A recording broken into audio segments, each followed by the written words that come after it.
Antok na ako. Ano to? Ay, ganito din ang mga gamot dito. Liver marine. Ascorbic acid. Para sa ano to? Liver to ah. Vitamins. Iinom siguro to ng asawa ko.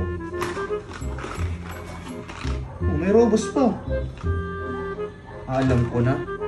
Pampalakas to. Pampagana to. Kaya malakas mag-ML yun. Pampagana saka pampalakas.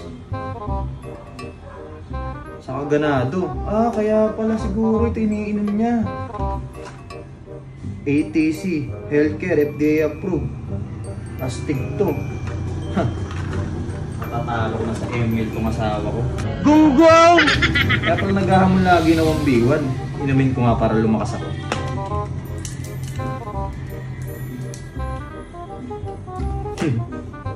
Burog ka sa akin.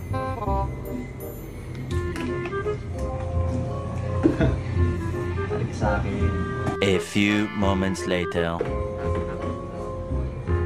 Ano nangyari sa akin?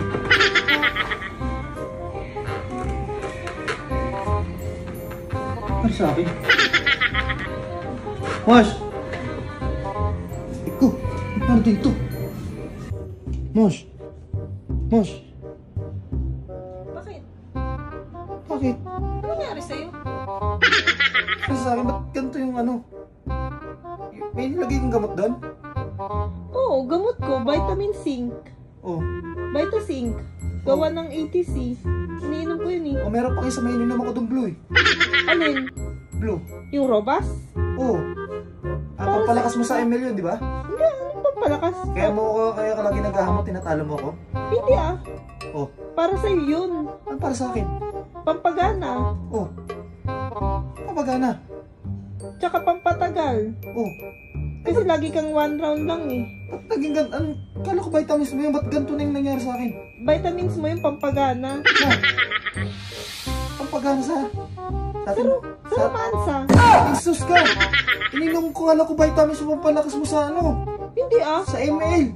Hindi ah. Tignan mo nangyari sa'yo. Oh, yan. Putik ka. Oh, bahala ka. Pumunta ka doon sa CR. Siya. Safe naman yun eh. Huwag kang mag-alala. FDA approved naman yun. Ganyan lang talagang magiging epekto sa'yo. Mag-iinit yung katawan mo. Ano ka natitim, ba't ganito na nangyari sa akin? Bahala ka dyan. Ginagawa ko may report ako sa opisina eh. Bahala ka dyan. Ikaw, basta kainom eh. Hindi mo lang inasabi sa akin yung mga pinag-iinom mo na gamot.